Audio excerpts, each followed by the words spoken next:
बच्चों एक बार फिर से आप सभी का बहुत बहुत स्वागत है द्रोण स्कूल में। रिवीजन क्लास की इस सीरीज में आज हम लोग पढ़ने वाले हैं फ्रैक्शनल नंबर्स। बहुत छोटा सा चैप्टर है, पर याद रखना बहुत इंपॉर्टेंट चैप्टर है, क्योंकि इससे बहुत सारे क्वेश्चंस आपके एग्जाम में पूछे जाते हैं।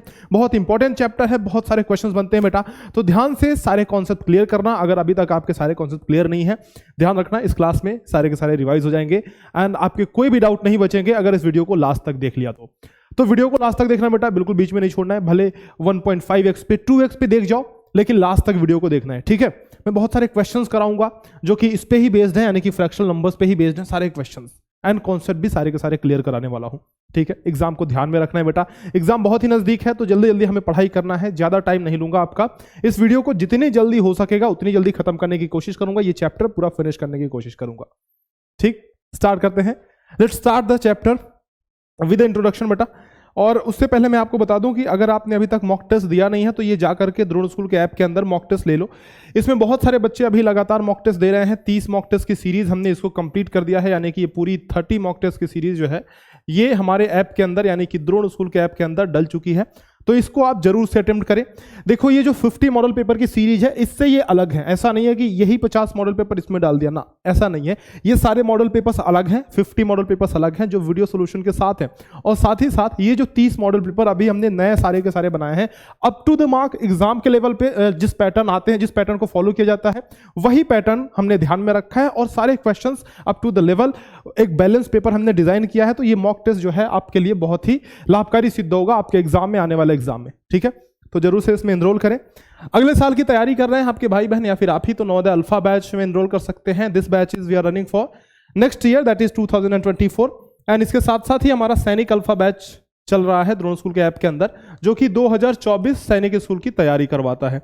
तो आप जरूर से इस बैच में ज्वाइन करें अगर आप अगले साल की प्रिपरेशन कर रहे हैं सैनिक स्कूल के एंट्रेंस एग्जामिनेशन के लिए। चलो बेटा स्टार्ट करते हैं। सबसे पहले चीज समझने की कोशिश करते हैं कि भाई ये फ्रैक्शन है, क्या क्या हमें पढ़ना है इस फ्रैक्शन नंबर पे। देखो सबसे पहले फ्रैक्शन क्या है वो जानेंगे, थोड़ा सा इंट्रो पढ़ेंगे बेटा, और उसके टाइप्स पढ़ेंगे कि मतलब इसके कितने प्रकार होते हैं। कन्वर्जन पढ़ेंगे, यानी कि फ्रैक्शन को बदलना सीखेंगे। अगर हमारे पास मिक्स्ड फ्रैक्शन है तो उसको सिंपल फ्रैक्शन में बदलेंगे। सरलतम रूप देखेंगे, ठीक है। तो ये सारी चीजें हम लोग इसमें पढ़ने वाले हैं। साथ ही साथ कंपैरिजन देखेंगे, यानी कि कौन बड़ा है, कौन छोटा है, कौन बराबर है, ये सारी चीजें जो है हम इसमें पढ़ने वाले हैं इस टॉपिक के अंदर। एडिशन एंड सब्ट्रैक्शन देखने वाले हैं, यानी कि फ्रैक्शन का जोड़ और फ्रैक्शन का घटाना, ये बहुत ही आसानी से सीख लेंगे। इसके बाद हम लोग मल्टीप्लिकेशन एंड सब्ट्रैक्शन भी देख लेंगे, गुणा और भाग भी देख लेंगे। एलसीएम और एचसीएफ कैसे निकालते हैं फ्रैक्शन का, यानी कि लसा और मसा कैसे निकालते हैं बेटा, ये चीज भी हम लोग इसमें सीखने वाले हैं। साथ ही साथ बोर्डमास का रूल, यानी कि भिन्नों का सरलीकरण भी हम लोग पढ़ेंगे, यानी कि भिन्नों को सॉल्व करना, उनको सिंप्लीफाई करना भी हम लोग इसमें पढ़ने वाले हैं, ठीक है। चलो फिर let's start with the introduction. यानी कि फ्रैक्शन है क्या बेटा, देखो सबसे पहली चीज आप ये जानो कि किसी भी चीज का अगर हम टुकड़ा कर देते हैं, किसी भी चीज को एक या दो से अधिक भागों में बांट देते हैं, तो जो छोटे छोटे पार्ट्स निकल करके आते हैं उनको हम बोलते हैं फ्रैक्शन, ठीक है। जैसे ये संतरा ही अपने पास है बेटा, इस संतरा का हमने टुकड़ा कर दिया, तो ये एक जो पार्ट है ना, ये इसका एक फ्रैक्शन है, यानी कि एक भिन्न है। क्या है बेटा, एक ये भिन्न है। तो भिन्न का मतलब यह होता है कि एक से कम कोई संख्या, जनरली यही लेते हैं, लेकिन उससे ज्यादा भी हो सकता है। जैसे कि मान लो कि अगर एक टोकरी है, इसमें बेटा 4 सेब रखे हुए हैं, इस टोकरी में 4 सेब रखे हुए हैं ऐसे, अगर सपोज करो, ठीक है। अगर अरे सेब भी बनाया नहीं आता क्या मास्टर को, चलो ठीक है बेटा, ये सेब है मास्टर के लिए, यही सेब है, ठीक है। इस टोकरी में 4 सेब रखे हुए हैं। मैंने कहा बेटा आप इसमें से, इस टोकरी में से 3/4 निकाल के लाओ, तो ये आधे सेब नहीं आप निकालोगे। देखो इसका मैंने कहा आप 3/4 भाग निकाल के लाओ, तो आप कहोगे मास्टर टोटल सेब तो 4 है, यानी कि 4 का 3/4, तो 4 से 4 गया तो 3 सेब बचेगा, यानी आप निकाल के लाओगे 3 सेब। तो मैंने जैसा कहा बेटा कि किसी चीज के आधे को ही फ्रैक्शन कहते हैं, नहीं ऐसा जरूरी नहीं है, क्योंकि मतलब किसी एक से कम को ही फ्रैक्शन कहते हैं, ऐसा जरूरी नहीं है। सेब तो आप पूरा पूरा निकाल रहे हो, 3-3 सेब निकाल रहे हो, इस पूरे के हमने 3/4 पे काम किया है। यानी अगर एक सेब पे काम करते, एक सेब का 3/4 भाग होता, तो एक सेब को 4 टुकड़ों में काटते, उसमें से 3 भाग निकाल लेते। लेकिन इस पूरे टोकरी में कितने सेब रखे हैं, 4 सेब रखे हैं, और 4 में से इन 4 के ऊपर हमने ये फ्रैक्शन लगाया, यानी कि 4 का 3/4 भाग, तो इसीलिए 3 सेब आ रहे हैं हमारे पास। तो सिंपल सी बात है बेटा कि जो भी फ्रैक्शन होगा आपका उसमें एक तो न्यूमरेटर होगा, एक डिनोमिनेटर होगा। कोई भी फ्रैक्शन मैंने लिखा, चाहे 3/4 लिखा, चाहे 1/2 लिखा, चाहे 9/1 लिखा, इसमें ऊपर वाले भाग को अपन बोलेंगे न्यूमरेटर। क्या बोलेंगे? न्यूमरेटर बोलेंगे, यानी कि अपन इसको बोलेंगे अंश बोलेंगे हिंदी में। नीचे वाले पार्ट को क्या बोलेंगे?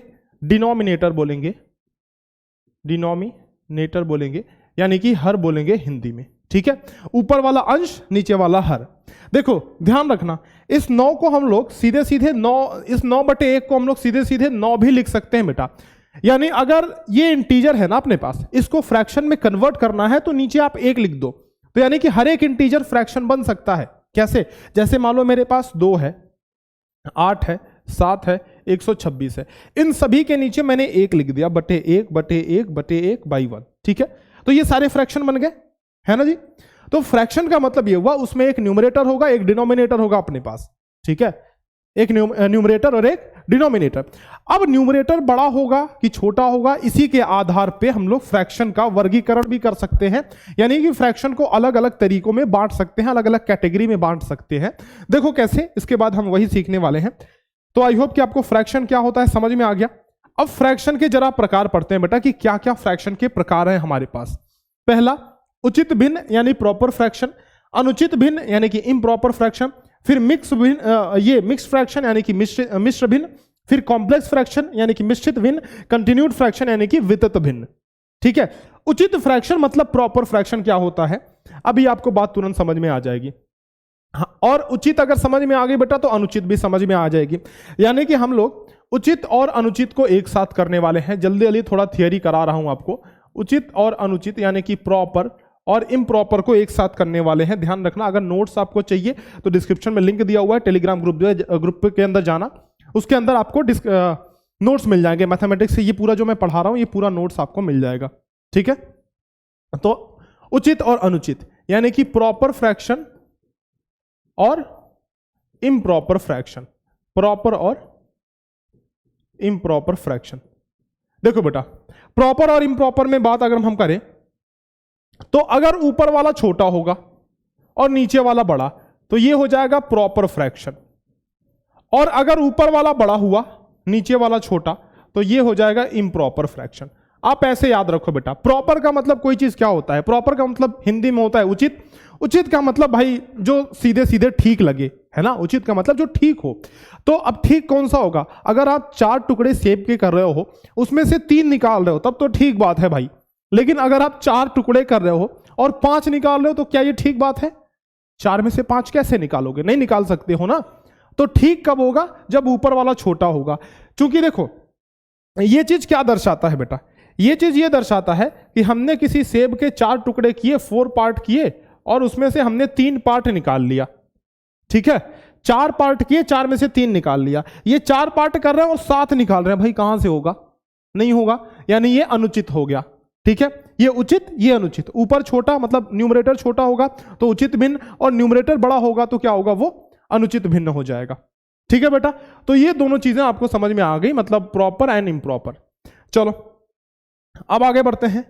अब बेटा मिक्स फ्रैक्शन पे एक बार ध्यान से समझते हैं, इसको देखते हैं। जो भी अनुचित भिन्न होगा, जैसे 7/4 हमने लिखा, इसको हम मिक्स फ्रैक्शन में बदल सकते हैं।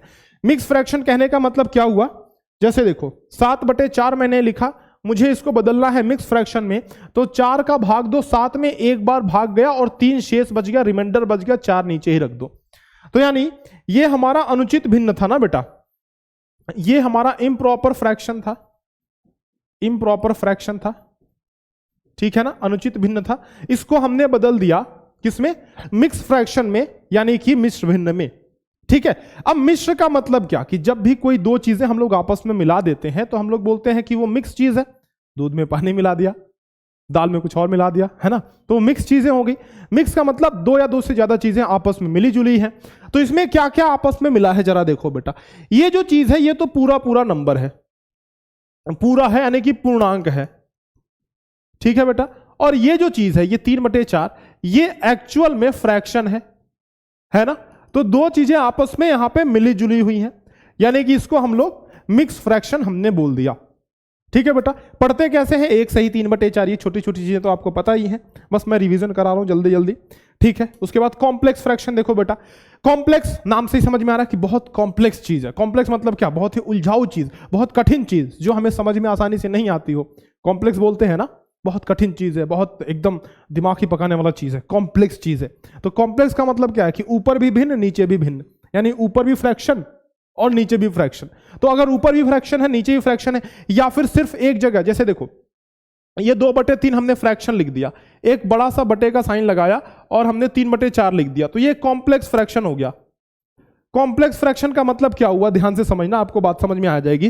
कॉम्प्लेक्स फ्रैक्शन ऐसा फ्रैक्शन होगा जिसमें एक से ज्यादा ये बटे का साइन होगा, यानी कि ये बटे, इसको बटे पढ़ते हैं ना हिंदी में, 1/2, 2/3 पढ़ते हैं ना, तो बटे का जो सिंबल होगा वो एक से ज्यादा बार होगा, एक से ज्यादा बार होगा, बात समझ रहे हो। जैसे अगर मैं लिखता हूं 2/3/4, तो ये कॉम्प्लेक्स फ्रैक्शन है। 2/3 और बटे 4 लिखता हूं, ये भी कॉम्प्लेक्स फ्रैक्शन है। 2/3/4/5 लिखता हूं, ये भी कॉम्प्लेक्स फ्रैक्शन है। तो ये सारे फ्रैक्शन बेटा, चाहे आप देखो ये बड़ा वाला हमने एक बटे का सिंबल लगाया है, यानी कि बाई का सिंबल लगाया है, ठीक है ना, और उसके ऊपर छोटा एक फ्रैक्शन है और नीचे चाहे फ्रैक्शन हो चाहे कोई नंबर हो, तो ये सारे कॉम्प्लेक्स फ्रैक्शन है, यानी कि मिश्रित भिन्न है। बात समझ रहे हो। चलो आगे बढ़ते हैं। वितत फ्रैक्शन यानी कि कंटिन्यूड फ्रैक्शन। कंटिन्यूड फ्रैक्शन एक सीढ़ी नुमा आकृति में होती है। जैसे इसी को देखो बेटा, ये 3 सबसे ऊपर है, ये 4 + 8 फिर बटे फिर 2 + 3/4, ये इस तरीके से है। यानी आपका जो कंटिन्यूड फ्रैक्शन होगा, कंटिन्यू का मतलब होता है लगातार, लगातार, यानी ये बढ़ते ही जाता है, ये बढ़ते जाता है ना, बढ़ते जाना। अगर कोई भी फ्रैक्शन बढ़ते जा रहा है लगातार, तो हम लोग बोलेंगे कंटिन्यूड फ्रैक्शन है। जैसे मान लो मैंने 3 लिखा, 4 + 5/6 + 8/9 - 3/7, तो ये प्लस और माइनस कुछ भी हो सकता है, लेकिन ये लगातार इस तरीके से बढ़ते हुए जाता है। ठीक है बात। तो यानी ये फ्रैक्शन हमारा कौन सा हो गया बेटा, ये फ्रैक्शन हो गया हमारा कंटिन्यूड फ्रैक्शन, यानी कि वितत भिन्न। ठीक है, चलो अब आगे बढ़ते हैं। नेक्स्ट जो है, अब कन्वर्जन हम करते हैं बेटा। देखो कन्वर्जन कहने का मतलब कि कोई भी अनुचित फ्रैक्शन हमारे पास होगा उसको हम लोग बदलेंगे किसमें, मिक्स्ड फ्रैक्शन में, और कोई भी हमारे पास मिक्स फ्रैक्शन होगा उसको हम लोग बदलेंगे इम्प्रॉपर फ्रैक्शन में, यानी कि अनुचित भिन्न में। देखो कैसे करेंगे, हमने लिया 7/4, वही वाला एग्जाम्पल। ये कैसा है, इम्प्रॉपर फ्रैक्शन, यानी कि अनुचित भिन्न है। ये बेटा अनुचित भिन्न है ना। इसको बदलना है मिक्स फ्रैक्शन में, तो हम लोग क्या करेंगे, 4 का भाग देंगे 7 में, तो 4 × 4 आया, यहां 3 बचा शेष, है ना, तो प्लस 3/4 हो गया। 4 × 4 और 3 7/4, यानी डिनोमिनेटर जो होगा, हर जो होगा वो हर के अंदर ही रहेगा, वो कहीं और नहीं जाएगा। बाकी बेटा जो हमारा क्वोशिएंट आएगा, जो भागफल आएगा, उसको यहां रख देंगे और शेष ऊपर रख देंगे, नीचे 4 है हमारा। ठीक है, अब देखो अगर इसको आपको इसमें बदलना है, आपको क्या करना है बेटा, 1 सही 3/4 को बदलना है। ये कैसा फ्रैक्शन है, मिश्र भिन्न है, यानी कि ये मिक्स फ्रैक्शन है। कैसा भिन्न बेटा, ये मिश्र भिन्न है। इसको बदलना है आपको इम्प्रॉपर फ्रैक्शन में, यानी कि सिंपल फ्रैक्शन में। तो आप एक काम करो, 4 का 1 में मल्टीप्लाई कर दो, 3 जोड़ दो, तो 4 × 1 और +3 और बाई 4 तो नीचे रहेगा ही रहेगा। 4 × 4 3 7, यानी कि 7/4, ये हमारा आंसर हो गया। तो कन्वर्ट कर लोगे, या तो इसको इसमें कन्वर्ट करना है या इसको इसमें कन्वर्ट करना है, दोनों चीजें बेटा आप कर सकते हो बड़े ही आसानी से, आराम से।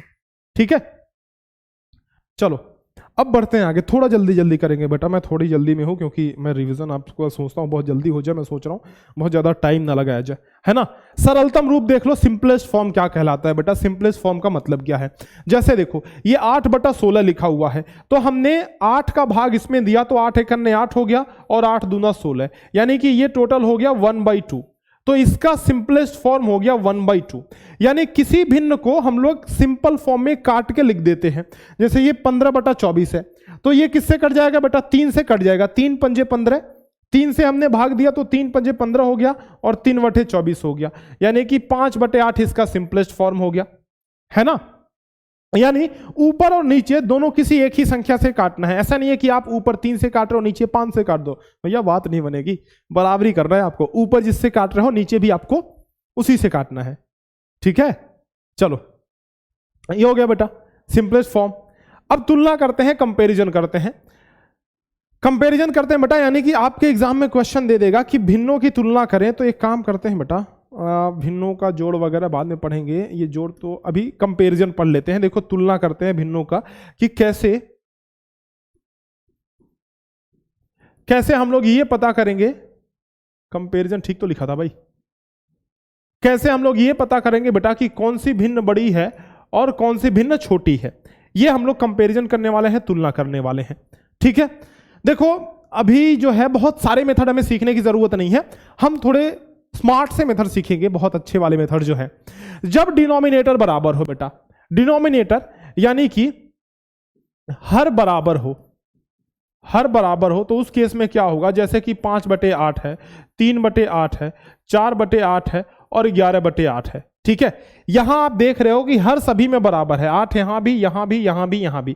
यानी जब हर बराबर हो तो जिसका अंश सबसे बड़ा हो वो भिन्न सबसे बड़ी होगी। तो यहां पे 11 सबसे ज्यादा है ना, तो ये भिन्न सबसे बड़ी होगी, यानी कि this is the largest one, यानी कि बड़ी भिन्न, सबसे बड़ी भिन्न हो गई।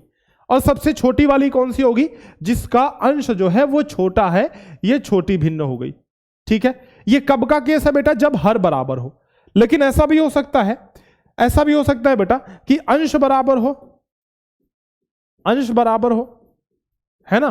तो जब भी अंश बराबर होगा तो आपको क्या करना है बेटा, जैसे कि मान लो 5/8 है, 5/3 है और 5/11 है, 5/2 है, 5/4 है। तो जब भी अंश बराबर हो ना, तो जिसका हर छोटा वो एक्चुअल में बड़ी भिन्न होगी। ये हर सबसे ज्यादा छोटा है 2 है, तो ये एक्चुअल में बड़ी भिन्न होगी बेटा, ये सबसे बड़ी भिन्न होगी। और हर जिसका बड़ा होगा, यहां पे देखो 11 सबसे बड़ा है, तो ये सबसे छोटी भिन्न हो जाएगी। This will be the smallest fraction. ठीक है बेटा, this will be the smallest fraction, है ना। ये अंश बड़ी, ये जो है हर सबसे छोटा है, तो ये एक्चुअल में बड़ी भिन्न हो गई। ये जो फ्रैक्शन है वो बड़ा है, लेकिन अगर हर बड़ा होगा तो फ्रैक्शन छोटा हो जाएगा। हर यहां पे देखो सबसे बड़ा है, यानी ये पूरा का पूरा फ्रैक्शन सबसे छोटा फ्रैक्शन हो गया। लेकिन अगर हर बराबर है बेटा, यहां पे ना, अगर जिस केस में हर बराबर होता है उसमें बात बिल्कुल सीधी चलती है। हर बराबर है मतलब अंश छोटा तो पूरी भिन्न छोटी, अंश बड़ा तो पूरा भिन्न बड़ा। ठीक है, तो उसमें बात बराबर चलती है। लेकिन इसमें क्या है, अगर अंश जो है बराबर है तो उल्टी बात हो जाती है, मतलब कि अगर हर छोटा है तो भिन्न बड़ा होगा, और अगर हर बड़ा है तो भिन्न जो है वो छोटी होगी। ठीक है बेटा, चलो अब एक और तरीका सीखते हैं।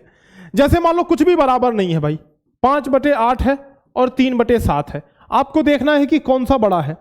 तो आप 13 गुणा कर लो, इसका इसमें गुणा कर लो, तो 5 सते कितना हुआ, 35 हुआ, 8 3 कितना हुआ, 24 हुआ। बेटा बड़ा कौन सा आ रहा है, ये 35 बड़ा आ रहा है, मतलब ये लार्जेस्ट है, ये मतलब लार्जर वन है, मतलब ये बड़ा वाला है।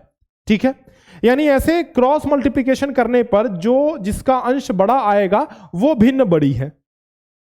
ठीक है बेटा, वो भिन्न बड़ी हो जाएगी और ये वाली छोटी हो जाएगी। तो इस तरीके से आप कंपैरिजन भी कर सकते हो। वैसे मैंने कोर्स के अंदर डिटेल में और भी सारे मेथड्स बताए हुए हैं, अगर वो चीज़ आप जानना है आपको, क्योंकि बहुत लंबा हो जाएगा और इतने लंबे लेक्चर की ज़रूरत अभी हमें है नहीं रिवीजन टाइम पे। ठीक है, तो अगर आपको लगता है कि मुझे एक बार रिवाइज करना है वो चीज़ भी, तो एक बार कोर्स के अंदर उसको देख लेना बेटा, फिर से रिवाइज कर लेना। ठीक, बाकी इतने से आपका काम चल जाने वाला है, इसमें कोई ऐसी बात नहीं है। अब हम लोग सीखने वाले बेटा भिन्नों का जोड़ कैसे करते हैं वो जरा सीखेंगे। जैसे देखो बेटा, समीशन और सब्ट्रैक्शन, यानी कि जोड़ और घटाना, समीशन और सब्ट्रैक्शन, ये दोनों हम लोग सीखते हैं। जरा जोड़ और घटाना सीख लेते हैं। देखो बेटा, जोड़ करने का इसमें एक ही फॉर्मूला है कि एलसीएम आपको निकालना पड़ता है बेटा। हर का एलसीएम, किसका, डिनोमिनेटर, यानी कि हर का एलसीएम आपको निकालना पड़ता है। जैसे 2/3 मैंने लिया और 4/5 लिया, इन दोनों को जोड़ना है आपस में। क्या करना है बेटा, जोड़ना है आपस में। तो आप क्या करोगे ना, इनका हरों का एलसीएम निकाल लोगे। 3 और 5 का एलसीएम कितना होगा, 15 हो जाएगा। 3 का 15 में भाग दोगे तो 5 मर्तबा, यानी कि 5 बार भाग जाएगा। उस 5 का 2 में गुणा कर दो, तो 2 गुणे 5 यहां पे कर दिया, प्लस 5 का 15 में भाग दोगे तो 3 बार भाग जाएगा। उस 3 का 4 में गुणा कर दो। ठीक है, तो 3 गुणे 4, ये टोटल कितना हो जाएगा, 10 + 12/15, यानी कि ये 22/15 हो जाएगा हमारा आंसर। ठीक है, तो इस तरीके से आसानी से आप जोड़ सकते हो। अगर मैं घटाने की बात करूं बेटा, जैसे कि मान लो कि मुझे 4/5 में से मुझे घटाना है 2/3, ठीक, तो हम क्या करेंगे, इनका एलसीएम लेंगे फिर, तो 5 और 3 का एलसीएम 15 आ गया। 5 का 15 में भाग दोगे तो 3 बार जाएगा, तो 4 हो गया 12। 3 का 15 में भाग दोगे 5 बार जाएगा, तो 2 पंजे हो गया 10, यानी कि ये हो गया 2/15 हमारा आंसर हो गया यहां पे। ठीक है, कर सकते हो ऐसे। तो एलसीएम निकाल करके हरों का एलसीएम निकालना है और ऊपर ऊपर घटा देना है गुणा करके। ठीक है, नॉर्मल अगर देखो दो ही संख्या है तो हम लोग तिर्यक गुणा से भी कर सकते हैं। जैसे देखो यहां पे 3 का 4 में गुणा कर दो 12 हो गया, 5 का 2 में गुणा कर दो 10 हो गया, और 5 का 3 में गुणा कर दो, आसान सी बात है, ये 2/15 ये हमारा आंसर आ रहा है। तो ऐसे क्रॉस मल्टीप्लीकेशन से भी आप कर सकते हो, इसको बोलते हैं क्रॉस मल्टीप्लीकेशन, क्रॉस मल्टीप्लीकेशन। ठीक है, ऐसे भी आप कर सकते हो। चलो अब आगे बढ़ते हैं बेटा, जोड़ घटाना सीख लिया हमने। अब एक काम करते हैं, गुणा और भाग सीख लेते हैं, एक ही उसमें हो जाएगा, एक ही स्लाइड में। तो मल्टीप्लिकेशन एंड सब्ट्रैक्शन, यानी मल्टीप्लिकेशन एंड डिवीजन, यानी कि गुणा और भाग हम लोग सीख लेते हैं इसमें जल्दी से फटाक से, इसमें कोई रॉकेट साइंस है नहीं। देखो गुणा करना तो बहुत आसान है बेटा, 3/4 का गुणा अगर आपको करना है 2/5 में, तो ऊपर का ऊपर कर दो, नीचे का ऊपर, नीचे का नीचे गुणा कर दो, यानी कि ये हो गया 3 दूना 6 और 5 चौका 20, यही हमारा आंसर हो गया गुणा करने के लिए। ठीक है, अगर भाग करना है, जैसे देखो 3/4 में मुझे भाग करना है 2/5 का, तो सिंपल सी बात है, आप एक काम करो, भाग करने के लिए इसको नीचे ले आकर के 3/4 गुणा कर दो, इसको पलट दो, है ना, ये भाग हो रहा है 2/5 का, तो गुणा करके इसको पलट दोगे, यानी कि 5/2 कर दोगे, तो 5 तिहाई 15 और 4 दूनी 8, ये हो जाएगा 15/8, ये हमारा आंसर हो जाएगा। ठीक है, तो यानी भाग करना है तो जिसका भाग दे रहे हो उसको पलट दो। इसमें किसका भाग दे रहे हैं, 2/5 का, 2/5 को हमने पलट दिया। ठीक है ना, तो जिसका भाग दोगे उसको पलट दोगे, आसानी से आपका आंसर आ जाएगा। चलो आगे बढ़ते हैं, नेक्स्ट क्वेश्चन पे चलते हैं बेटा। ये गुणा और भाग हो गया। चलो अब लसा और मसा निकालना सीखते हैं, एक बार भिन्नों का लसा और मसा, एलसीएम और एचसीएफ निकालना सीखते हैं। देखो एलसीएम एचसीएफ निकालने आपको आता है, मैं जरा फॉर्मूले को बस एक्सप्लेन कर देता हूं आपको। अगर एलसीएम निकालना है तो आपको जो भी न्यूमरेटर दिए होंगे, यानी कि जो भी अंश दिए होंगे, उनका एलसीएम निकाल लेना और उसका उल्टा नीचे वाले का, यानी कि नीचे वालों का एचसीएफ निकाल लेना। और जब भी आपको एचसीएफ निकालना हो तो हरों का मौसा निकाल लेना, यानी कि जो चीज निकालना है अंश का वही चीज आप निकालना, है ना। और उसके विपरीत, यानी कि जैसे अगर हमें एचसीएफ निकालना है तो हरों का हमने एचसीएफ निकाला, और अंशों का हमने एचसीएफ निकाला और हरों का हमने एलसीएम निकाल लिया। ठीक है, उसके विपरीत कर देंगे नीचे वाला। जैसे एग्जांपल से समझाता हूं आपको, 2/3, 4/5 और 1/5 का मान लो आपको इसका 2/5 मान लो है, इसका आपको एचसीएफ निकालना है। ठीक है, तो एचसीएफ निकालना है तो बेटा इन सभी का ऊपर ऊपर वालों का आप एचसीएफ निकाल लो, यानी कि 2, 4, 2 का एचसीएफ 2 आ जाएगा, और 3, 5, 5 का एलसीएम निकाल लो। एचसीएफ बटे एलसीएम आपको कर देना है अगर आपको इस पूरे का एचसीएफ निकालना है तो। ठीक है, नीचे का एलसीएम निकाल लो तो 15 आ जाएगा, यानी कि यही हमारा आंसर हो जाएगा, यानी यही हमारा एचसीएफ हो जाएगा। तो ध्यान से देखो, हमें भिन्नों का एचसीएफ निकालना है, इन सभी नंबर्स का हमको एचसीएफ निकालना है, तो हमने ऊपर एचसीएफ निकाला, नीचे एलसीएम निकाला, हमारा आंसर आ गया। लेकिन अगर इसी का मुझे एलसीएम निकालना होता तो मैं क्या करता बेटा, मान लो कि मुझे एलसीएम निकालना है, एलसीएम निकालो। आपसे कह दिया है कि भाई ये भिन्न है आपके पास, 2/3, 4/5 और 2/5 का एलसीएम निकालना है, यानी ऊपर ऊपर का इन सभी का आपको एलसीएम निकाल लेना है और नीचे का एचसीएफ निकाल लेना है। तो ऊपर ऊपर का जब आप एलसीएम निकालोगे तो ये आ जाएगा 4, और इसका एचसीएफ जब निकालोगे तो 2 आ जाएगा, 4/2, यानी कि 2 हमारा आंसर आ जाएगा एचसीएफ। ठीक है, एलसीएम, ठीक है, एलसीएम हमारा 2 आ जाएगा और एचसीएफ हमारा 2/15 आ गया। Got it. तो आसान सी बात है बेटा, आई थिंक कि आप इसको भी कर लोगे, बड़ी ही आसान सी बात है, कोई खास इसमें भी रॉकेट साइंस है नहीं। वैसे तुम लोग हो ही चालाक, ये सारी चीजें जानते हो। ठीक है, नेक्स्ट अब देखो क्वेश्चंस पे आते हैं बेटा। अब थियरी देखो मैंने जल्दी जल्दी निपटा दी, जितनी भी छोटी मोटी थियरीज थी सभी को मैंने निपटा दिया, ताकि जल्दी से जल्दी हम क्वेश्चन पे आ सके और क्वेश्चन को आसानी से टैकल कर सके, क्वेश्चन को ज़्यादा से ज़्यादा प्रैक्टिस हम लोग कर सके। क्वेश्चन ज़रूरी है, ठीक है। चलो, कह रहा है कि निम्नलिखित में से छायांकित भाग की भिन्न होगी। देखो बेटा, कितने भाग छायांकित है, शेडेड है, 1 2 3 4 है, तो 4 ऊपर रख दिया। टोटल कितने हैं, 1 2 3 4 5 6 7 8, टोटल 8 है, तो 4/8 मतलब 1/2 हमारा आंसर। अच्छा, इनमें से कोई नहीं हो गया क्योंकि है ही नहीं, इसमें दिया ही नहीं हुआ है। 1/2 हमारा आंसर है। नेक्स्ट, 60 का 2/3 120 के 1/4 से कितना अधिक है। देखो बेटा, आपसे कह रहा है 63 का 2/3, मैंने 60 पढ़ लिया, तो 63 का 2/3 मतलब 63 गुणे 2/3, तो ये 3 से काटोगे तो 21 तिहाई 63, 21 दूना ये 42 हो गया, ठीक है। 120 का 1/4 यानी कि 1/4, 120 गुणे 1/4, तो ये हो गया 30। कह रहा है बेटा कि ये जो 63 का 2/3 है वो इससे कितना अधिक है, तो कितना अधिक है, देखो ये 30 आ रहा है, ये 42 है, तो कितना ज्यादा आ रहा है बताओ, ये ज्यादा कितना आ रहा है, ये 12 ज्यादा है। कितना ज्यादा है बेटा, 12 ज्यादा है, यानी कि 12 मोर है। 12, द नंबर 42 एक्सीड्स 12/30, ठीक है। चलो अगला सवाल देखो, ये देखो, निम्नलिखित में से कौन सा भिन्न 7/9 से छोटा तथा 1/3 से बड़ा है। कह रहा भाई 7/9 से छोटा होना चाहिए और 1/3 से बड़ा होना चाहिए। यहां पे देखो बेटा, हम लोग 2 को तो ऐसे ही निकाल सकते हैं, हटा सकते हैं। ये जो 7/9 है ये एक प्रॉपर फ्रैक्शन है, मतलब 1 से छोटा है। 1/3 भी 1 से छोटा है, लेकिन ये भिन्न देखो इम्प्रॉपर फ्रैक्शन है। 32/3 ऊपर बड़ा है तो ये खत्म हो गया। ये 42/37 ऊपर बड़ा है तो ये भी खत्म हो गया। अब हमारे पास ये वाला बचा और ये बचा, तो मेरे को बेटा लग रहा है कि ये वाला ही सही होगा, तो जरा एक बार चेक करते हैं इसको, है ना। तो 7/9 और 3/5 की तुलना करते हैं। देखो 7/9 और 3/5 का कंपैरिजन करते हैं, तो 5 7 ये हो गया 35 और 9 3 का ये हो गया 27। तो इसमें बेटा बड़ा वाला तो 7/9 हो गया चूंकि ये 35 आ रहा है, और छोटा वाला 3/5 हो गया, यानी 7/9 से तो छोटा है ये बात समझ में आ गई, क्योंकि देखो ये छोटा आ रहा है ये बड़ा आ रहा है, तो बी वाला 7/9 से छोटा है। क्या ये 1/3 से बड़ा है, जरा तुलना करके देखते हैं। 1/3 और 3/5 का कंपैरिजन करते हैं बेटा। देखो 5 करने ये 5 हो गया और 3 3 के 9 हो गया, यानी ये 5 जो है छोटा है और 3/5 ये बड़ा है ना।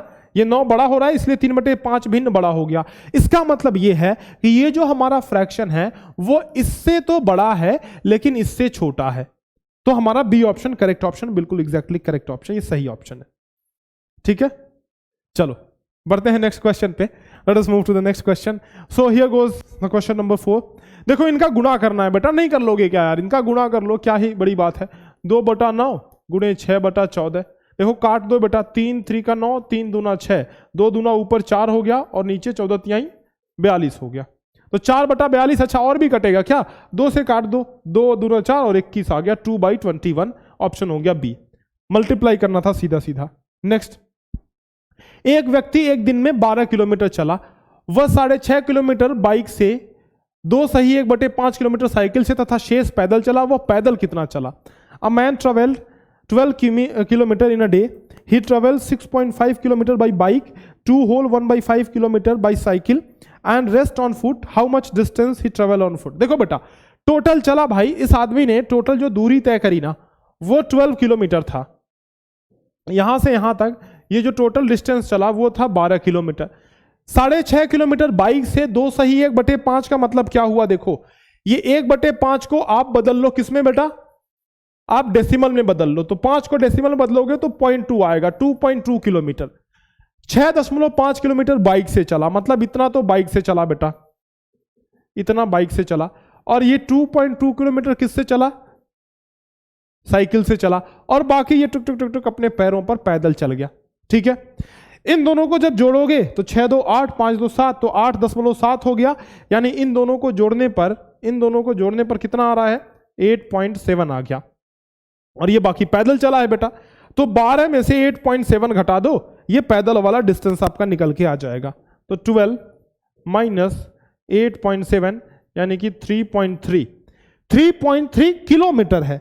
अब इसको जब आप मीटर में बदलोगे तो 1000 से गुणा कर दोगे, है ना, तो 3300 ये मीटर हो जाएगा, जो कि हमारा करेक्ट आंसर हो जाएगा 3300 मीटर, ये वाला ऑप्शन ए।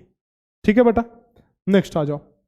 कितने 1/3 मिलकर 7 सही 1/3 के बराबर होते हैं? देखो अच्छा सवाल है, बहुत इंपॉर्टेंट सवाल है बेटा, बहुत इंपॉर्टेंट। कितने 1/3 मिलकर 7 सही 1/3 के बराबर होते हैं? अब इसको समझने का फेर है बस, मतलब कह रहा है कि 1/3 को कितनी बार जोड़ा जाए कि 7 सही 1/3 मिल जाए। अब जब किसी चीज को हम बार बार रिपीटेटिव तरीके से जोड़ते हैं तो हम लोग बोलते हैं उस चीज का गुणा हो रहा है ना। तो 1/3 का कितनी बार गुणा किया जाए, यानी x बार गुणा किया जाए कि 7 सही 1/3 मिल जाए।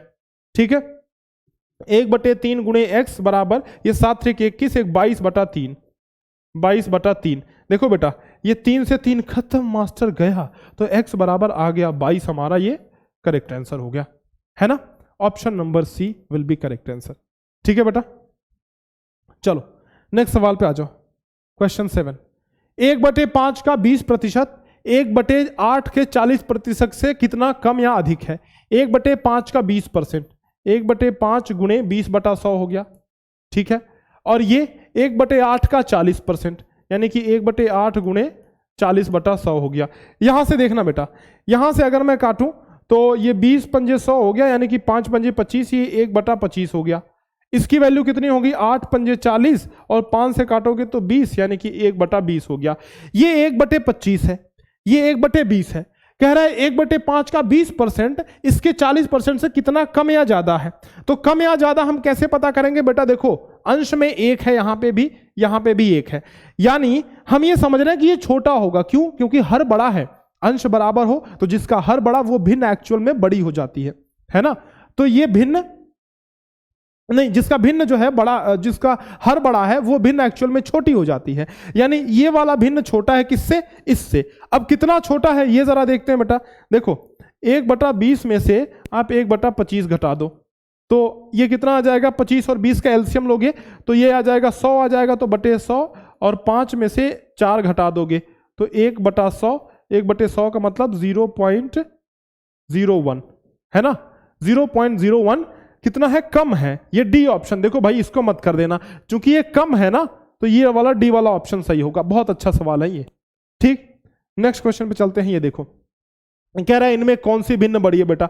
इसको कर लेना कंपैरिजन, पहले 2 का कंपैरिजन करना फिर 2 का करना। अच्छा चलो करा ही देते हैं।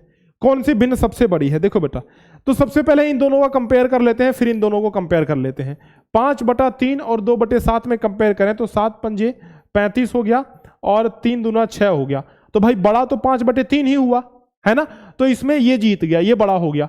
6 11 और 11/7, तो 6/11 और 11/7 में आप देखो तो 7 6 का 42 हुआ और 11 गुणे 11 121 हो गया। तो इसमें ये वाला जीत गया बेटा, यानी ये जीत गया।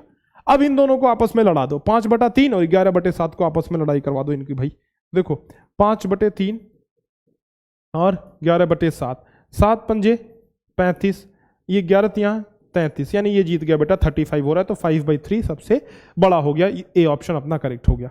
ठीक है, नेक्स्ट आ जाओ। अगला सवाल, एक कक्षा में मेज तथा कुर्सी का अनुपात 3:4 है। यदि 5 मेज तथा 8 कुर्सी के टूटने से मेज तथा कुर्सी का अनुपात 10:13 हो जाता है तो प्रारंभ में कुर्सी की संख्या ज्ञात कीजिए। देखो अब क्वेश्चन का लेवल बढ़ते जा रहा है, धीरे धीरे फ्रैक्शन में प्रतिशत आया, फिर उसके बाद ये रेशियो आ गया, फिर एवरेज भी आ सकता है। तो इस तरह के क्वेश्चन आपके एग्जाम में पूछे जाते हैं।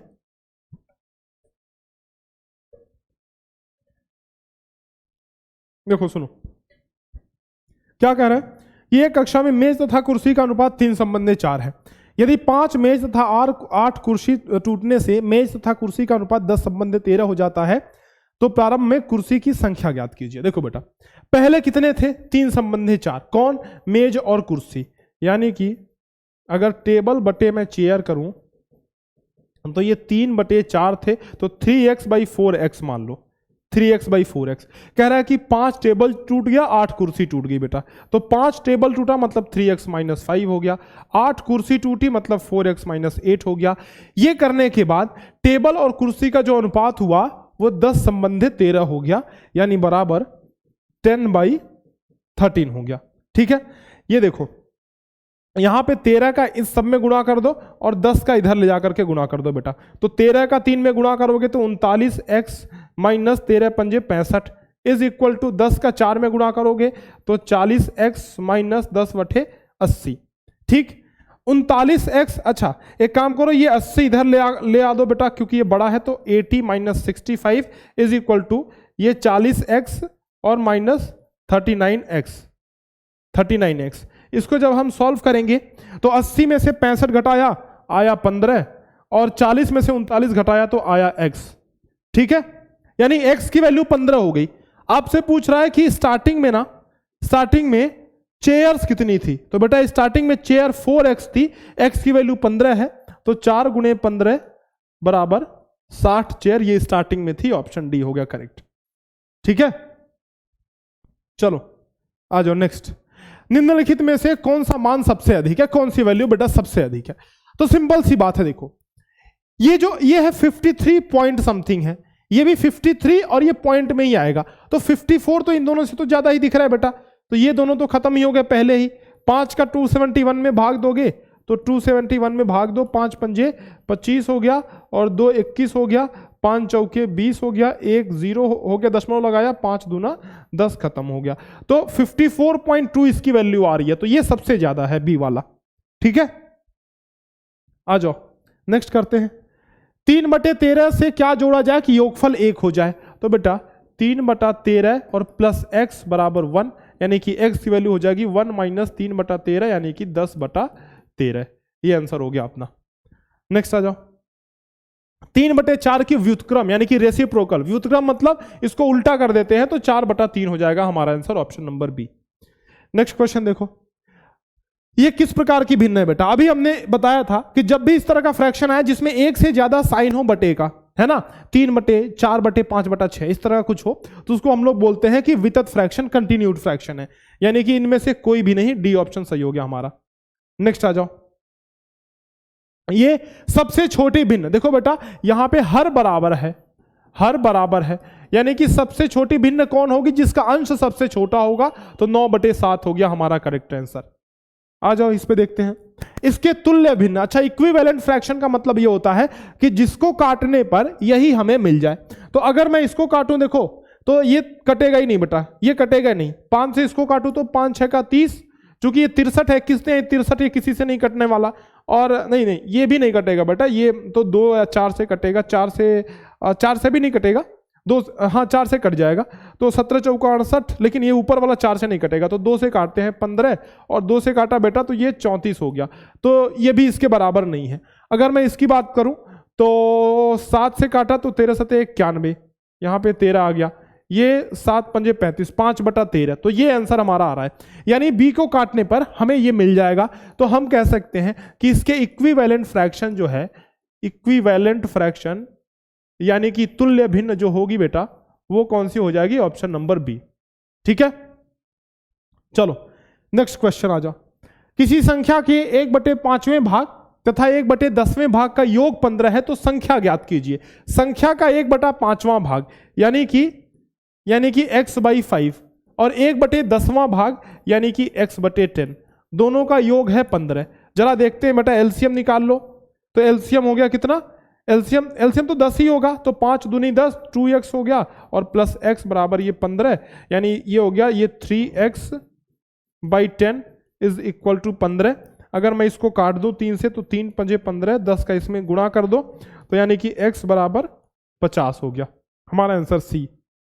ठीक है, चलो अगले क्वेश्चन पे। कह रहा है इसकी वैल्यू बेटा घटा लोगे नहीं क्या, बताना जरा। देखो ये 14, इसका तो एलसीएम आ जाएगा, तो 7 दूनी 14 होता है, तो 4 दूनी 8 माइनस 1/14 यानी कि 7/14 यानी कि 1/2, ये वाला आंसर हो गया हमारा।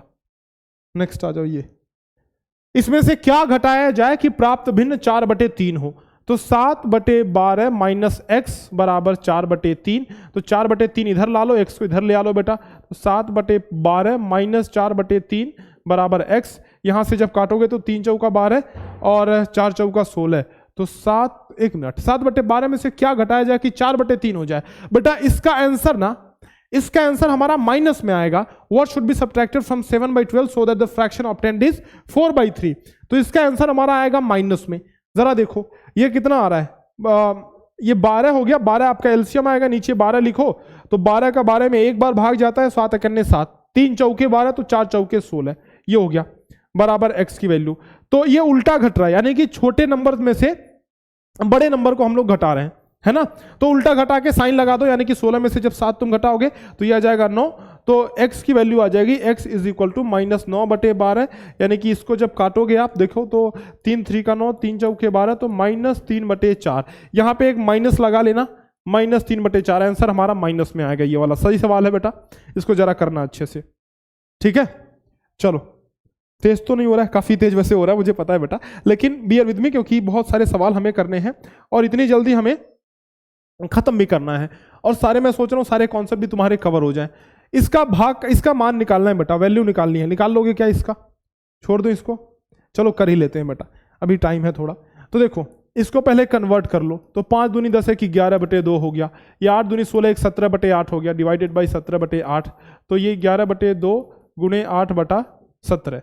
देखो यहाँ से काटा तो 2 चौके 8 हो गया, 11 चौके 44/17 हो गया बेटा। 44/17 का मतलब क्या हो गया?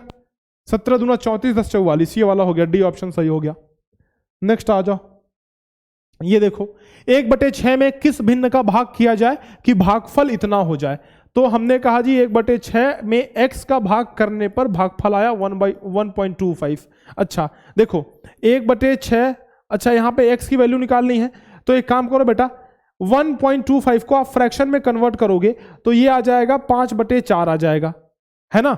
आप इसको कन्वर्ट करके देख लेना, कन्वर्जन मैंने आपको सिखाया हुआ है, तो 5/4 आ जाएगा।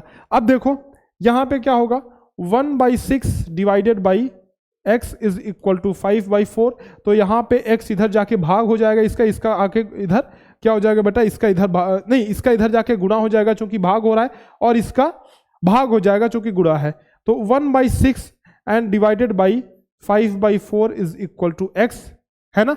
अब ये पलट जाएगा बेटा, तो x की वैल्यू जो आएगी x बराबर 1/6 और गुणे 4/5, यानी कि 4 एकन्ने 4/30 हमारा आंसर आने वाला है।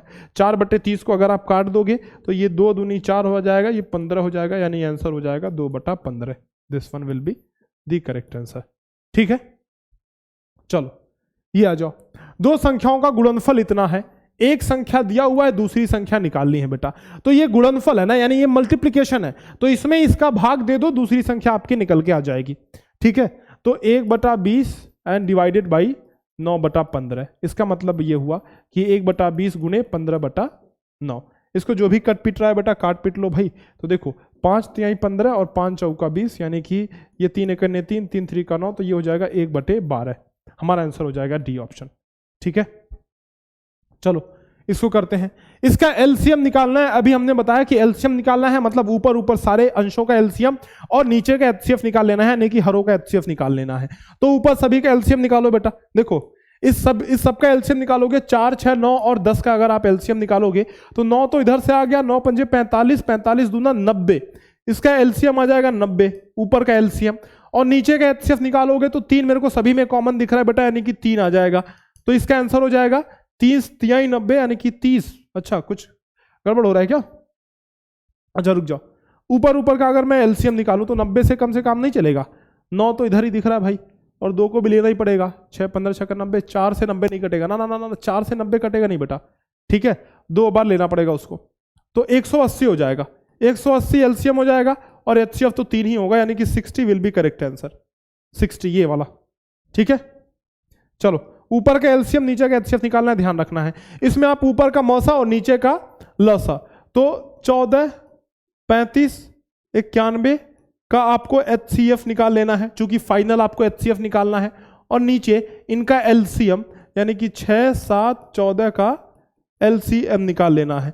इसका एचसीएफ निकालोगे तो कितना आएगा, 14 35 91, तो 7 आपका एचसीएफ आ जाएगा, 7 से सभी में भाग चला जाएगा, और 6 7 14 का एलसीएम निकालोगे तो 14 और इधर जो है 14 42 हो जाएगा बेटा, 7/42 है ना, तो 7 6 42, ये इसको काटोगे तो 7 एकन्ने 7, 7 6 42, तो 1/6, ये डी ऑप्शन करेक्ट हो गया, ठीक है।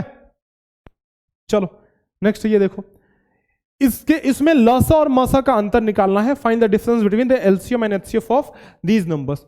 तो लसा और मसा का अंतर कैसे निकालोगे? सबसे पहले लसा निकालो फिर मसा निकालो। तो एलसीएम निकालने के लिए क्या करेंगे बेटा? ऊपर ऊपर का एलसीएम निकालो। तो 8, 15 और 24 का एलसीएम आप निकालोगे तो 24 × 72, 24 चौके 96, 24 पंजे 120, 5 यानी कि 120 आपका एलसीएम आ जाएगा। और नीचे का एचसीएफ निकालो तो 6, 9, 15 का एचसीएफ निकालोगे तो 3 एचसीएफ आ जाएगा। यानी एलसीएम 3 का 120 में भाग दोगे तो 40 आया अपना, है ना। 1 मिनट रुको बेटा। लेकिन ऐसे केसेस में ना हम लोग क्या करते हैं, इसको सिंप्लीफिकेशन करके लसा और मसा निकाल लेते हैं। तो आप एक काम करो, सिंप्लीफाई करके लसा और मसा निकाल लो। आसान सी बात है बेटा, मुझे उम्मीद है कि कर लोगे। लास्ट में अंतर यानी कि डिफरेंस आपको निकाल लेना है। आगे बढ़ो, कर लेना बेटा, इसको कर लेना, आसान सी तो बात है, कर लोगे। नेक्स्ट देखो, इसको सरल करना है। बोर्ड मास का नियम यानी कि बदमाश का रूल तुम जानते हो बेटा, बोर्ड मास वाला रूल क्या कहता है कि सबसे पहले ब्रैकेट को सॉल्व करो, ब्रैकेट है ही नहीं, फिर ऑफ को सॉल्व करो, ऑफ भी नहीं है, फिर डिवीजन को सॉल्व करो, तो भाई डिवीजन ये रहा, मुझे मिल गया, है ना। तो 1/5 इंटू, इसको डिवाइड करोगे, सबसे पहले इसको सॉल्व करते हैं, 1/5 एंड डिवाइडेड बाई 1/5, तो ये हो जाएगा 1/5 इंटू 5/1, तो 5 से 5 घट खत्म हो गया, 1 बचा, है ना। तो इसकी वैल्यू हो गई 1, तो यहाँ पे 1 रख दो, प्लस 1/5 माइनस 1/5। देखो बेटा 1/5 में से 1/5 तो खत्म हो गया, ये 0 हो गया, है ना। 1/5 इंटू 1, तो 1/5 हमारा आंसर आ जाएगा, ठीक है, ये वाला आंसर। नेक्स्ट आओ, इसको अवरोही क्रम में लिखना है, डिसेंडिंग ऑर्डर में, यानी पहले बड़ा फिर छोटा फिर उससे छोटा। डिसेंडिंग मतलब बड़े से छोटे की तरफ, सबसे पहले बड़ा फिर छोटा फिर उससे छोटा, है ना। तो सबसे बड़ा लिखना है। अब देखो ये सारी संख्याएं नेगेटिव हैं, माइनस वाली संख्या है। ध्यान रखना, हमने आपको बताया है कि माइनस संख्या जितनी बड़ी होगी एक्चुअल में उतनी छोटी उसकी वैल्यू होगी। माइनस में आपको बड़ी दिखेगी लेकिन वो छोटी होगी, और छोटी दिखेगी तो बड़ी होगी, ठीक है। तो कौन सी बड़ी दिख रही है कौन सी छोटी दिख रही है, जरा आप एक बार देखो बेटा। मान लो अभी के लिए मान लो कि माइनस नहीं है, यहां पे क्या मान लो कि माइनस नहीं है। अगर माइनस नहीं है तो सबसे छोटा कौन सा हो जाएगा, जरा देखो बेटा, बिना माइनस के लिखो, अभी उसको उल्टा पलट देंगे तो 5/2 हो गया, 12/5 हो गया, 6/4 हो गया, 8/3 हो गया। देखो सबसे पहले बेटा आप बिना माइनस के इसको लिखो, क्या करो, बिना माइनस के आप इसको लिखो सबसे पहले, उसके बाद कंपैरिजन कर लो। भाई एक बात देखो कि ये जो सभी फ्रैक्शन है ना, ये 2.5, इसका मतलब है 2.5, और यानी सभी इम्प्रॉपर फ्रैक्शन ही है। तो अगर हम दशमलव में बदल लें, सबसे आसान बात तो बेटा है डेसिमल में बदल करके इनको निकाल लो। देखो इसको डेसिमल में बदलोगे तो 2.5 आ जाएगा, इसको डेसिमल में बदलोगे तो 5 दूना 10 और 5 चौका 20, 2.4 आ गया। इसको डेसिमल में बदलोगे तो 3/2 यानी कि 1.5 आ गया। इसको डेसिमल में बदलोगे तो 3 दूना 6 और 0.67 आ गया, 2.67 आ गया, ठीक है। तो डेसिमल में बदल करके तो सबसे आसान है, 3 दूना 6, 2 बचा तो 3 6 18, ये चलते हुए चला जाएगा, ठीक है। अब देखो यहां पे सबसे बड़ा कौन सा बेटा, 2.67, यानी ये सबसे बड़ा हो गया। यानी जब माइनस लगाएंगे तो ये सबसे छोटा हो जाएगा, यानी -8/3 सबसे छोटा हो गया। और सबसे छोटा कौन दिख रहा है, ये वाला दिख रहा है 6/4, यानी जब माइनस लगाएंगे तो सबसे बड़ा ये वाला हो जाएगा।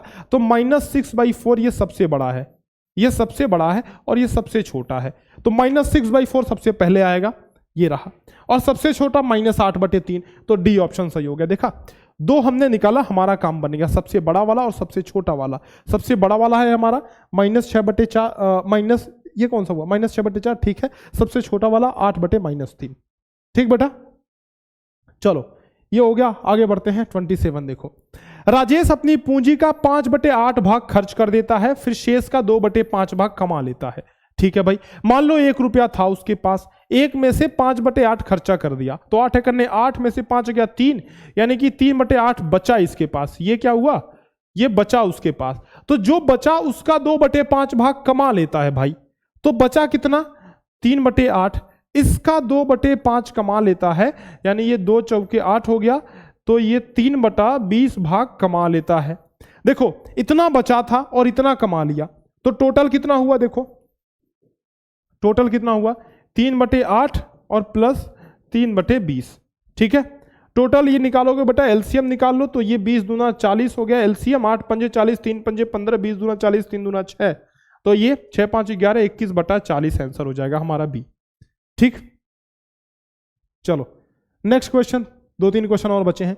किसी संख्या के 1/2वें भाग का 1/5वें भाग का अंतर 9 है तो संख्या 1/2 भाग यानी कि x/2 माइनस x/5 कह रहा है ये 9 के बराबर है, तो 5x minus 2x, 5x minus 2x, इसका इसमें गुणा कर दो, इसमें इसका इसमें कर दो, और नीचे 5 दूनी 10, ठीक है, इज इक्वल टू ये हो गया ये 3x/10 और बराबर 9 है। देखो यहां से काटोगे बेटा तो 3 3 का 9 हो गया, और 10 का यहां मल्टीप्लाई कर दोगे तो x की वैल्यू आ जाएगी 10 30, जो कि हमारा आंसर हो जाएगा। ठीक है, आ जाओ अगला सवाल।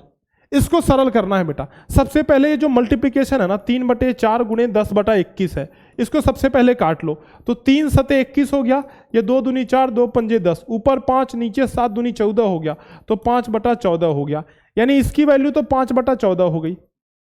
ठीक है, और नीचे देखते हैं बेटा, अभी निपटते हैं इससे भी, तो 5/14 माइनस 1/7 बटे आप करो 1/14 प्लस 1/7, ऊपर आप घटा लो, तो घटा करके क्या आएगा, देखो यहां से जब आप घटाओगे तो 14 आपका एलसीएम आ जाएगा। ठीक है, 14 एलसीएम निकाल लिया है ना बेटा, तो 5 माइनस 7 दूनी 14 होता है, तो 1 दूना 2 हो गया, और बटे यहाँ पे भी 14 एलसीएम आ जाएगा, तो 14 लिखो, और 14 करने 14 14 और प्लस 7 दूना 14, तो 2 हो गया यहाँ पे। ये देखो 5 में से 2 गया तो 3/14 तो ऊपर आ गया बेटा, और नीचे क्या हुआ 14 प्लस 2 16/14 नीचे आ गया 16/14।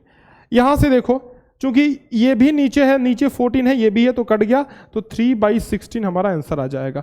3/16। अच्छा कुछ गड़बड़ कर रहे हैं क्या हम लोग, रुक जाना बेटा जरा, ये 3 सते 21 हो गया, ठीक है, और 2 दूनी 4 2 पंजे 10, तो 5 तो ऊपर चला गया, और 2 सते 14, तो 5/14 उधर आ गया। ठीक है, 5/14 माइनस 1/7 है, तो 5/14 माइनस 1/7 दूना 14 5 3 इधर 14 आ गया। ठीक है, इधर भी ठीक है, 1/14 प्लस 1/7 यानी कि ये 2/7 हो गया, तो 2/14 2 1 3/14 हो गया। अच्छा, यहाँ हमने गलती कर दी बेटा, यहाँ गलती कर दी, देखो ये गलती कर दी है नीचे, अरे रुको भैया, अरे ठीक है, ये हमने गलती कर दी है, देखो इधर थोड़ी मिस्टेक कर दी। यहां क्या होगा कि ये हुआ ना, तो 1 + 2 यानी कि यहां पे 3/14 आएगा बेटा, नीचे ये 3/14 होगा, नीचे भी 3/14 हो गया। ठीक है, यहां से देखो तो 3/14 ये भी हो गया, 3/14 ऊपर भी, तो ऊपर भी 3/14 नीचे भी 3/14, तो आंसर हमारा आ जाएगा 1, ये वाला आंसर सी वाला। ठीक, चलो बेटा लास्ट क्वेश्चन पे आ गए, बहुत जल्दी जल्दी हमने की, एकदम सुपर फास्ट एक्सप्रेस की तरह जल्दी बिल्कुल 30 सवाल कर लिए। और ध्यान रखना इन्हीं तीनों सवाल में सारे कॉन्सेप्ट छुपे हुए हैं बेटा। अगर इन तीनों को आप 3 मैं कह रहा हूं 30 सवाल कराए ना, अगर ये 30 सवाल सॉल्व कर ले रहे हो, मतलब समझो कि आपकी नैया पार हो जाएगी, आप इस एग्जाम को क्रैक कर लोगे बेटा, आपके कॉन्सेप्ट क्लियर है। अगर 30 में से एक भी सवाल नहीं हो रहे तो ध्यान रखना आपको सवाल करने की जरूरत है, उस तरह के सवाल करो, क्योंकि मैंने कोशिश की है कि सारे कॉन्सेप्ट को निपटा दिया जाए एक वीडियो में। ये देखो क्या कह रहा है, इसको पढ़ो। कह रहा है कि एक लकड़ी का 2/3 भाग, एक लकड़ी का 2/3 भाग कीचड़ में, 1/4 भाग पानी में, 6 तथा 7 मीटर पानी की सतह के ऊपर हो, तो लकड़ी की लंबाई क्या है। आप मान लो बेटा ये लकड़ी है, अच्छा ऐसा कुछ मान लो, ऐसा लकड़ी है, और लकड़ी की लंबाई मान लो x है। ठीक है, 2/5 भाग कीचड़ में है, तो मान लो इधर कीचड़ में ये 2/5x हो गया, और क्या कह रहा है 1/4 भाग पानी में है, तो 1/4x ये पानी हो गया, और ये कीचड़ हो गया, ये वाला कीचड़ हो गया। 7 मीटर पानी के ऊपर है, तो ये है 7 मीटर, है ना। अगर मैं इन सबको जोड़ूं तो x आना चाहिए, क्योंकि लकड़ी की लंबाई x है, तो 7 मीटर और इतना सबको आपस में जोड़ूं तो x आना चाहिए, है ना। तो सबको आपस में जोड़ते हैं, आ जाओ बेटा। ये 7 1/4x 2/3x, 7 प्लस 1/4x और प्लस 2/3x, यानी कि देखो बेटा ऐसा करो ना, इसको ऐसे लिख लो, 1/4x का मतलब x/4 हो गया, और 2/3x का मतलब 2x/3 हो गया। तो आप कंफ्यूज नहीं होना, ऐसे लिख लो, कोई दिक्कत वाली बात नहीं है। ठीक है, प्लस इन सबको जोड़ करके हमें मिलना चाहिए x। क्यों भाई x मिलना चाहिए, क्योंकि टोटल लंबाई है x हमारी। ठीक है, देखो बेटा यहां से एक काम करते हैं ना, इस x को इधर लेके आ जाते हैं और 7 को इधर लेके चले जाते हैं, तो माइनस ये हो जाएगा, तो माइनस करने का कोई मतलब है नहीं। एक काम करो बेटा, इस x वालों को आपस में जोड़ लो सबसे पहले तो। ठीक है, तो 3 × x 3x हो गया, 4 दूनी 8x हो गया, तो ये हुआ 3x, ये हुआ 8x, तो 8 3 11x हो गया, तो 7 + 11x बटे, और ये 4 × 3 ये आपस में 12 हो जाएगा। ये तो सॉल्व ऑफ कर ही लोगे, है ना। इसको इधर ले जा करके घटा दो, यानी कि 7 = 7 + 11x बटे 12 = x, इधर ले जा करके घटा दो, तो 7 = x - 11x बटे 12, यानी कि 7 = ये हो जाएगा x बटे 12। ये 12 का x में गुणा करोगे, 12x - 11x, 1x बचेगा, तो 12 का 7 में गुणा कर दो, 84 = x, यानी कि यही है लकड़ी की लंबाई, लकड़ी की लेंथ। लकड़ी की लंबाई हो गई बेटा कितनी? 84। ठीक है, 84 आंसर में है कि नहीं, एक बार देख लो जरा। अच्छा नहीं है 84, कोई गड़बड़ किया क्या हमने? हाँ जी, रुको रुको रुको रुको। 2/5 भाग कीचड़ में है, ठीक है, 1/4 भाग पानी में, तो पानी और कीचड़ को तो मिक्स कर रहे हैं अपन। ये 5 इधर हो गया, ये 5 चौके 20, x/4 और 2 अरे यार देखो बेटा यहां हमने गड़बड़ कर दिया, ये 2/3 हमने लिखा है 2/5 की जगह, देख लो यार क्या ही गलती कर रहे हैं यार। देखो ये 2/5 लिखना चाहिए था यहाँ पे, हमने गलती थोड़ी कर दी बेटा, रुक जाओ जस्ट गिव मी मिनट। देखो ये है ना, तो 2/5 यहाँ पे लिखना चाहिए था, 2/3 मैंने लिख दिया, ये थोड़ी गलती हो गई है। तो देखो ये हो जाएगा 7 और 5x इधर हो गया, और 4 दूनी 8x इधर हो गया, तो 8 और 5 13x हो गया, 13x बटे ये 20 हो गया बराबर x, तो 13x बटे 20 है बराबर x है इधर। तो यहाँ पे थोड़ा गलती कर दिया बेटा, 7 प्लस ये है 7 + 13x बटे 20, तो 7 + 13x बटे 20 20 20 20 20 20 20 20 20 20 बराबर x हो गया।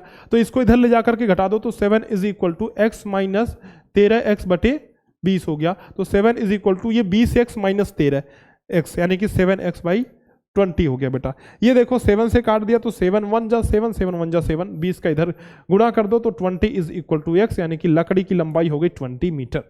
ठीक है, तो 20 मीटर हमारा आंसर आएगा, ऑप्शन नंबर 1 ये करेक्ट आंसर हो जाएगा। ठीक है बेटा, तो इस तरीके से हमने ये पूरा चैप्टर खत्म कर दिया। देखो कॉन्सेप्ट भी इसमें बताया हमने और सारे क्वेश्चंस भी कराए बेटा। याद रखो अगर कोई क्वेश्चन नहीं हो रहा है यानी कि तुम्हारी गलती है कहीं ना कहीं, उसको सुधारने की कोशिश करो, अभी भी टाइम है बेटा। अगर अभी गलती नहीं सुधारे तो फिर कभी नहीं सुधरेगा, फिर एग्जाम भी नहीं निकलेगा। मेरी एक कड़वी बात सुन लो, क्योंकि बहुत सारे लोग आएंगे तुमको अच्छी अच्छी बातें कहेंगे, तुमसे बहुत प्यारी प्यारी बातें करेंगे, लेकिन तुम्हारा एग्जाम नहीं निकलेगा।